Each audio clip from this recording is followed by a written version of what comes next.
Le pleur ne semblait pas lointain. Ce fut la première chose que Ricardo Almeida perçut avant même d'ouvrir complètement les yeux. Il était 5h43 du matin, la chambre encore plongée dans la pénombre bleutée de l'aube, et le son venait de dehors, trop proche pour être celui de la rue principale, trop délicat pour être celui d'un animal perdu dans le jardin de la terrasse au rez-de-chaussée qu'il entretenait au fond de la demeure. Il s'assit sur le lit, écouta à nouveau et cette fois il n'y eut plus de doute. C'était un bébé qui pleurait dehors. Ricardo n'était pas homme à hésiter. À 34 ans, connu à Clover Creek comme l'entrepreneur le plus riche de la région, il prenait des décisions rapides, achetait des terres d'un simple coup de fil et terminait les réunions d'un seul regard. Il enfila ses pantoufles, traversa le couloir et atteignit la porte latérale en moins de 10 secondes. Quand il ouvrit, l'air froid du matin entra en premier. Ensuite, la vision qui changerait tout. Sur le banc de bois de la véranda se trouvait un panier simple, recouvert d'une couverture grise tricotée.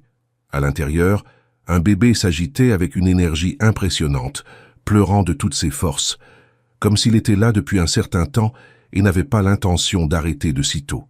À côté du panier maintenu sous une petite pierre lisse pour ne pas s'envoler avec le vent, il y avait une carte blanche. Seulement 3 mots écrits à la main. Une nuit seulement. Ricardo resta immobile un instant, tenant encore la poignée. La demeure silencieuse derrière lui, l'aube s'effaçant devant, et un bébé sur sa véranda. Il pensa une seule chose avec une clarté absolue. Quelqu'un m'a fait confiance. Son nom était Ricardo Almeida, propriétaire de sociétés de construction, de fermes et de la moitié des immeubles commerciaux de la ville. Il vivait seul dans cette maison bien trop grande depuis que le travail avait pris la place de presque tout. Il n'avait pas d'enfants, il n'avait pas d'expérience avec les enfants. Il avait un agenda surchargé, un chien nommé Thor, un café toujours prêt et des employés qui n'arriveraient qu'à 8 heures. Rien dans sa routine ne l'avait préparé à cela. Il prit le bébé dans ses bras sans aucune technique, seulement avec un soin instinctif. C'était une petite fille, peut-être 2 mois, peut-être moins, légère comme une boîte vide et précieuse comme quelque chose d'impossible à mesurer.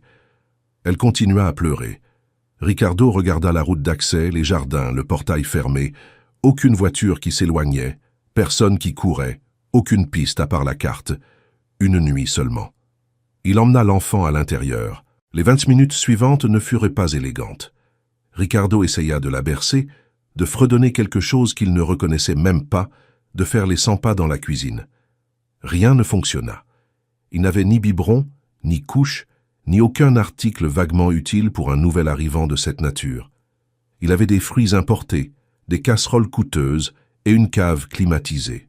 Il appela la seule personne qui répondrait à cette heure et saurait quoi faire. Madame Patrice, voisine de longue date, 61 ans, ancienne infirmière, célèbre pour résoudre les crises avec le même calme qu'elle taillait ses rosiers. Elle répondit à la 2e sonnerie. « Patrice, j'ai un bébé. » Silence. « Ricardo ?» ?»« Sur ma véranda. » Avec un mot. « Je n'ai aucune idée de ce qu'il faut faire. J'arrive dans 4 minutes. » Elle arriva en 3. Elle entra sans cérémonie, prit l'enfant dans ses bras avec une assurance immédiate, et comme par une magie ancienne, les pleurs diminuèrent jusqu'à devenir des sanglots, puis le silence. Ricardo la regarda presque offensé. « Comment as-tu fait ça ? Tu la tenais comme si tu portais un porte-document, répondit Patrice. Elle examina le bébé avec une expérience tranquille, toucha son front, ajusta la couverture, vérifia la couche. Elle va bien. Elle a faim et elle est mal à l'aise. Quelqu'un s'est occupé d'elle avant de l'amener. Qui laisse un bébé comme ça ? Patrice le regarda. Quelqu'un qui n'a pas vu d'autre issue et qui savait que tu ouvrirais la porte. Elle rentra chez elle et revint quelques minutes plus tard avec du lait infantile, des couches et un regard qui indiquaient des pensées gardées pour plus tard.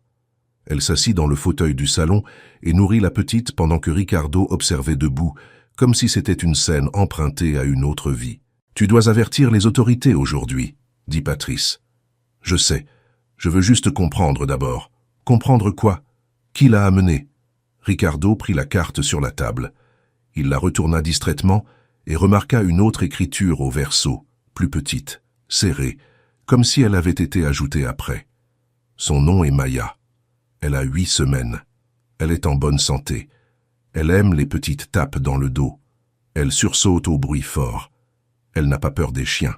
C'est la meilleure chose qui me soit arrivée, et je ne peux pas la garder en sécurité maintenant. S'il te plaît. Ricardo lut 3 fois. Patrice reçut la carte, lut en silence et la rendit.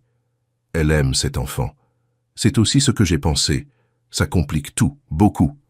Maya dormait maintenant, installée dans un panier à linge improvisé doublé de serviettes propres par Patrice. Elle avait des mèches de cheveux clairs indécis, des mains minuscules, et la sérénité de celle qui ignorait complètement le tremblement de terre causé autour d'elle. Ricardo s'assit par terre à côté d'elle. « Tu vas t'en sortir, tu entends ?» dit-il tout bas. Le bébé continua de dormir. Patrice observa depuis la cuisine. « Quoi ?» demanda-t-il. « Rien. J'ai juste remarqué que tu lui parles déjà. »« C'est mal ?»« Non, c'est exactement le contraire. » À 14h20 arriva Renée, assistante sociale du comté. Professionnelle, gentille, objective. Elle analysa le mot des 2 côtés, posa des questions détaillées sur les horaires, les caméras, les employés, les personnes récemment présentes sur la propriété.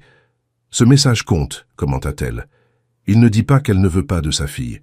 Il dit qu'elle ne peut pas la protéger maintenant. »« Maintenant », répéta Ricardo. Ce mot change tout. Elle demanda s'il y avait un lien entre lui et quelqu'un qui aurait pu la laisser là. Ricardo répondit non, bien qu'il sache que la véranda de sa demeure n'était pas un choix aléatoire. Clover Creek comptait 8000 habitants, beaucoup de portails, beaucoup de maisons. Ils avaient choisi la sienne. Si vous aimez cette histoire, laissez un like et abonnez-vous à la chaîne, parce que ce qui s'est passé ensuite, personne ne pouvait le prévoir. À 16h05, Renée emmena Maya avec elle. Ricardo l'accompagna jusqu'à la porte principale. Voir l'assistante monter dans la voiture avec la couverture grise dans les bras provoqua un vide étrange. Il avait connu ce bébé depuis seulement quelques heures, et pourtant la maison parut plus grande et plus silencieuse quand le véhicule disparut dans le virage. Il rentra et trouva le panier improvisé par terre dans le salon. Il n'eut pas le courage de le ranger. Ce soir-là, Patrice apporta de la soupe et ils dînèrent en parlant de sujets inutiles, ce qui était exactement ce qu'il fallait. À 9h, elle posa sa cuillère et demanda « Tu vas chercher la mère ?» Ricardo fixa la table. « Depuis le matin, je pense à ça. Et si tu la trouves, je lui dirai que Maya est en sécurité. Je lui dirai qu'elle n'a pas disparu sans nom. Je lui dirai que maintenant ce n'est pas pour toujours. » Patrice hocha lentement la tête. « Celui qui a écrit, s'il te plaît, sur un mot à 5h du matin n'abandonnait rien, dit-il. » 3 jours plus tard, le téléphone sonna. C'était Renée. Ricardo répondit à la première sonnerie, debout dans son bureau, sans se rendre compte qu'il serrait déjà le stylo trop fort. « La mère est apparue, dit-elle. Elle est venue d'elle-même. » Il relâcha lentement l'air. « Elle va bien ?» Effrayée, fatiguée, mais déterminée. Elle s'appelle Cara. Elle a 22 ans. Elle vivait dans sa voiture depuis des semaines après avoir perdu son loyer. Elle n'avait pas de proches et essayait de tout garder secret pour ne pas perdre Maya. Ricardo s'assit. « Pourquoi ma maison ?» Renée fit une brève pause. Elle avait acheté une chaise à bascule chez toi quand elle était enceinte.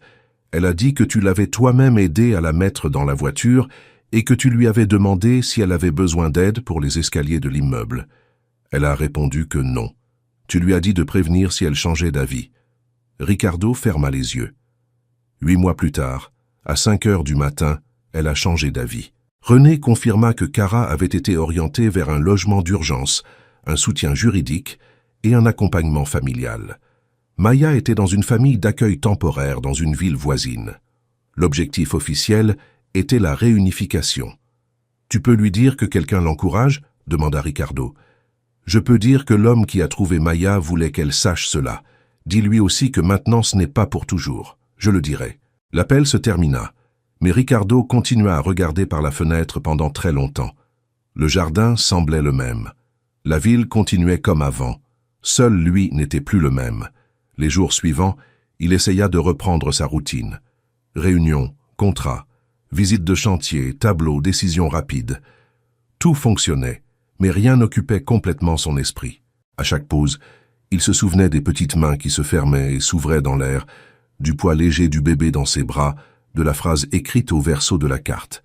« C'est la meilleure chose qui me soit arrivée. » Dans l'atelier au fond de la propriété, où il fabriquait des pièces spéciales pour d'anciens clients, Il trouva le bon de commande de la chaise à bascule. Bois de chêne blanc. Finition satinée. Payé en 3 fois. Retrait sur place. Il y avait aussi l'appréciation laissée par Cara après le dernier paiement. La chose la plus belle que j'ai jamais eue. Je la garderai pour toujours. Ricardo lut la phrase plusieurs fois. Il imagina cette chaise dans un petit appartement, près d'une fenêtre simple, une jeune femme attendant la naissance de sa fille et croyant que le monde pouvait encore tenir dans un projet modeste et beau. Le vendredi suivant, Patrice apparut sans prévenir, comme elle le faisait toujours quand elle savait qu'il avait besoin de compagnie. « Tu penses trop, » dit-elle en entrant. « C'est mon hobby principal. » Mensonge. Ton hobby principal était de travailler jusqu'à oublier de ressentir des choses. Ricardo sourit pour la première fois de la journée. Elle emporta le café sur la véranda et s'assit en face de lui. « René a appelé ?» demanda-t-elle. Elle a appelé. « Et alors ?» Il lui raconta tout. Patrice écouta en silence, remuant lentement sa tasse. Alors elle s'est souvenue d'une petite gentillesse, dit-elle à la fin. On dirait bien, les petites durent plus longtemps que les grandes. Ricardo appuya ses coudes sur ses genoux. Je n'ai rien fait d'important. Demander à quelqu'un s'il a besoin d'aide ne semble presque jamais important sur le moment, répondit Patrice. Ensuite, ça devient un pont. La semaine suivante, René appela à nouveau. Cara avait obtenu une place dans un studio temporaire et commencerait une formation pour un emploi administratif dans une clinique locale. Elle rendait visite à Maya régulièrement et suivait toutes les consignes. « Elle demande de tes nouvelles ?» laissa échapper Ricardo. « Elle demande si monsieur est fâché. » Ricardo se redressa sur sa chaise. « Fâché ? Elle a dit qu'elle avait laissé un problème à ta porte. » Il rit doucement, incrédule. « Dis-lui qu'elle a laissé une responsabilité. Problème, c'est autre chose. Je répéterai exactement ça. » Les mois avancèrent. La demeure gagna des changements discrets. Le panier improvisé restait dans le débarras, propre et rangé. Le chien Thor se mit à dormir près de lui sans raison apparente. Ricardo réduisit les voyages longs, délégua plus de tâches, déjeunait à la maison 2 fois par semaine, chose impensable auparavant. Il commença aussi à financer anonymement un programme local d'aide aux mères en situation d'urgence. Il n'en parla à personne, sauf à Patrice, qui le découvrit en 2 jours et feignit la surprise pendant seulement 3 secondes. 7 mois après le matin du mot, René demanda à le rencontrer en personne. Ils vinrent à son bureau. « J'ai l'autorisation de Cara de te dire ceci », commença-t-elle. Ricardo attendit en silence. « Le dossier est proche de la clôture. Maya rentrera définitivement à la maison le mois prochain. » Il sourit sans s'en rendre compte. « C'est formidable. Il y a autre chose.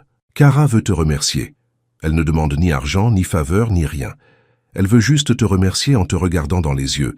Elle a dit que si monsieur ne veut pas, elle comprendra. Quand ?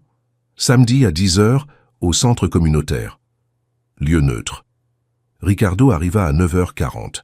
Il portait un jean sombre et une chemise simple, chose assez rare pour que Patrice rit quand elle le vit partir. Il attendit sur le parking en essayant d'avoir l'air tranquille. Cara arriva à 10 h pile, en portant Maya dans ses bras. Elle était plus petite qu'il ne l'avait imaginé, cheveux attachés à la hâte, expression fatiguée et ferme en même temps. Maya, maintenant robuste et curieuse, tenait un jouet en tissu et observait tout comme si elle évaluait le monde. Cara s'arrêta à quelques pas. « Monsieur Ricardo ?» Ricardo suffit. Elle rit nerveusement. « Merci d'avoir ouvert la porte. Merci d'avoir choisi une où quelqu'un ouvrirait. » Ses yeux se remplirent de larmes rapides. « Je ne savais plus quoi faire, je sais. »« Non, répondit-elle avec une honnêteté douce. Monsieur imagine. Savoir vraiment. Seuls ceux qui y ont été savent. » Ricardo hocha la tête. « Tu as raison. » Cara ajusta Maya dans son bras. « Je voulais que tu saches que j'ai lu ton message. Celui de René. Sur le fait que ce n'est pas pour toujours. Je l'ai répété de nombreuses nuits. » Ricardo regarda la petite fille. « Et ça a marché. Ça marche encore, » dit Cara. Un jour à la fois. Maya regarda Ricardo sérieusement, puis tendit le jouet vers lui comme une offre officielle. Il accepta. « Je pense que ça signifie confiance, » commenta Cara. « Ou pot de vin, » répondit-il. Elle rit à nouveau, cette fois avec une vraie légèreté. Ils parlèrent pendant 20 minutes. Du nouvel emploi, du loyer modeste, des nuits difficiles, des petits progrès. Rien de grandiose. Tout de valeur. Avant de partir, Kara hésita. « Il y a encore une chose. Tu peux parler. La chaise à bascule que j'ai achetée, j'ai presque vendue quand j'ai perdu l'appartement. Mais je ne l'ai pas vendue. J'en suis heureux. Je dors dedans quand Maya finit par s'endormir. Elle est encore la chose la plus belle que j'ai. » Ricardo respira profondément. « Non, dit-il en regardant la petite fille. Maintenant, la chose la plus belle est dans tes bras. » Kara sourit en silence.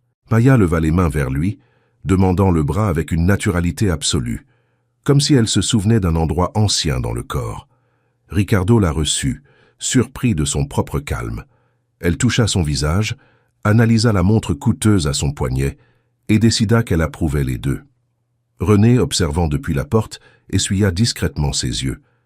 Quand Kara et Maya prirent congé, Ricardo rentra chez lui différent une fois de plus. Sur la véranda où tout avait commencé, il trouva Patrice qui attendait avec 2 tasses de café. « Alors ?» demanda-t-elle. Il s'assit à côté d'elle. « Maintenant j'ai compris. » « Compris quoi ? Que certaines personnes ne frappent pas à notre porte pour demander de l'aide.